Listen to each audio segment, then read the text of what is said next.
An extensive review of the antiplatelet and acute coronary syndrome clinical trial literature was completed and evaluated by all panelists.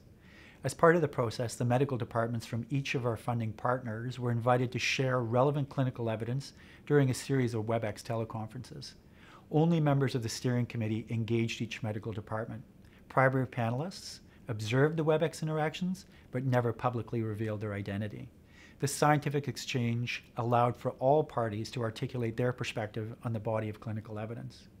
The AAPI committee met in Halifax during August of 2011 to apply the best available evidence and define which antiplatelet medications should be preferentially prescribed throughout Atlantic Canada during the acute management of ACS patients.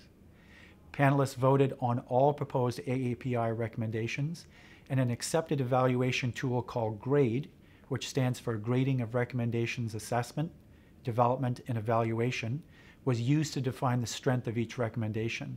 A manuscript was developed and unanimously endorsed by the panel.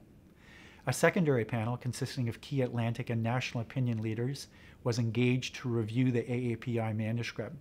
All feedback was considered by the steering committee prior to the final recommendations being presented publicly at the Atlantic Cardiovascular Conference in April of 2012.